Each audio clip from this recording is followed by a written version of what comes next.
Se, quando há, no caso concreto, arrependimento eficaz ou a desistência voluntária, existe algum crime a ser imputado ao agente. Ele não vai ser responsabilizado pela tentativa de crime. A tentativa de homicídio não pode acontecer, tentativa de furto não pode acontecer. Por quê? Porque está, no caso concreto, configurado a presença ou da desistência voluntária ou do arrependimento eficaz. Vamos entender o que é desistência voluntária e o que é arrependimento eficaz para a gente entender se dessa conduta sobra algum fato típico, não é isso, até esse momento. Desistência voluntária é desistir de prosseguir na execução do crime. Você queria o resultado, mas você desistiu de prosseguir na execução. O que significa desistir de prosseguir na execução? Você desistiu de querer o que você queria. Você desistiu enquanto você estava praticando. Então, desistir de prosseguir na execução é desistir de continuar praticando o verbo que você estaria praticando e não que você tenha praticado. Quando a gente praticou o verbo, o que resta é o arrependimento eficaz. Você se arrepende do que você fez e você desiste do que você está fazendo. Entendem o que eu quero dizer?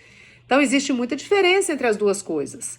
Arrependimento é de algo que está feito. Você se arrepende e esse arrependimento tem que ser eficaz a ponto de impedir a consumação, impedir o resultado do qual você queria atingir, mas ele não aconteceu porque você praticou uma conduta que conseguiu impedir essa consumação. Então, essa circunstância que impediu a consumação já não é alheia. Essa circunstância é própria. Foi você. Então, a gente tem que descartar o conceito da tentativa. Porque tentativa é quando a gente quer o resultado e esse resultado não acontece por circunstâncias alheias à vontade da gente. E não circunstâncias próprias à vontade da gente. Você abandona o local, você quer o resultado e ele teima em acontecer.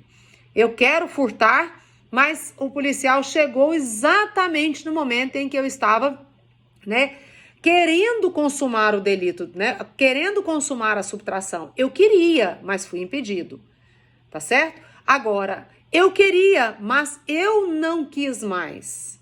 Eu desisti de continuar subtraindo porque eu fiquei com dó do Erison. Eu percebi que aquele dinheiro era o dinheiro do salário para pagar todas as contas do mês. Quando eu estava lá para pegar o dinheiro, eu falei, nossa, não vou fazer isso. Não vou continuar praticando. Foi clara?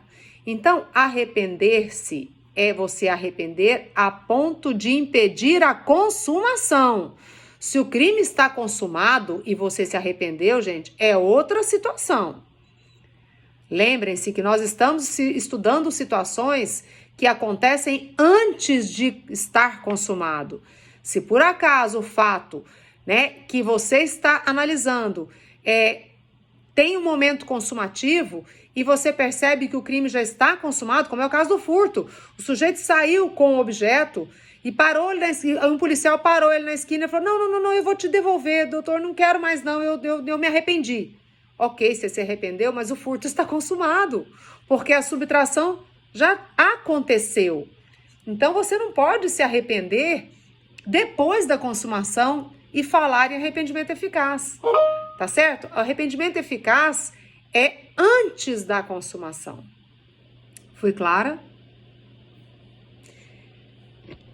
Segunda coisa, ok, professora, e se eu tenho configurado, no caso concreto, um arrependimento eficaz, ou se eu tenho configurado, no caso concreto, uma desistência voluntária? Ele não vai responder pela tentativa de crime, isso ok. Então, são duas causas que desclassificam o crime na modalidade tentada. Arrependimento eficaz e desistência voluntária. E, professor, ele responde por alguma coisa? Pelo que ele pode responder? Ele só pode responder pelo fato que ele tenha dado causa até o momento em que ele né? Ele amparou essa situação impedindo a consumação. Então, se eu queria furtar e para furtar eu entrei no domicílio de alguém e lá dentro eu percebi, dentro da casa do Erison, eu percebi que aquele dinheiro era o dinheiro do salário inteiro, mas para que eu conquistasse esse valor, eu tive que entrar na casa do Erison. E eu não vou ser condenada por tentativa de furto mais. A tentativa de furto já desconfigurou. E na hora que eu estou saindo da casa do Erison, eu me deparo com ele. E aí, pelo que eu posso responder? Eu posso responder por tentativa de furto? Não, porque houve aí uma desistência voluntária do furto. Ok? E sobra alguma coisa para eu responder? Violação de domicílio. Neste caso, eu só poderia responder pelo que eu dei causa, tá certo? Enquanto na minha conduta houver tipificado o fato que eu tenha praticado. Se o furto foi na rua, em local público, em lugar que não haja violação de domicílio, gente, e eu desisti voluntariamente de prosseguir na subtração, eu não respondo por nada. Por quê? Porque eu não pratiquei nenhuma conduta que está tipificada no Código Penal até então. Na tentativa, existem duas espécies de tentativa. Tentativa perfeita e tentativa imperfeita. A tentativa, a gente já sabe que o conceito da tentativa é aquele onde a gente quer o resultado, porém a consumação não vai acontecer por circunstâncias alheias, externas à vontade da gente. Algo que está fora do meu controle, tá? Essa tentativa, ela se subdivide em duas espécies. Tentativa perfeita e tentativa imperfeita. O que é uma tentativa perfeita e o que é uma tentativa imperfeita? Gente, isso é uma classificação doutrinária, tá? Só para que a gente possa entender que isso contribui muitas vezes na dosimetria da pena. A tentativa perfeita é quando você pratica todos os atos necessários a fim de conseguir consumar. É claro que você não vai conseguir, porque nós estamos falando de crime tentado. Então, os atos executórios para que eu para que eu pudesse conseguir a consumação foram praticados. Os atos necessários para a consumação, eu os pratiquei. Eu atingi o alvo. Eu coloquei a mão no alvo, tá certo? Eu pratiquei os atos necessários. Então, na tentativa perfeita, por que ela é perfeita? Porque todos os atos executórios, a fim de se consumar, foram praticados.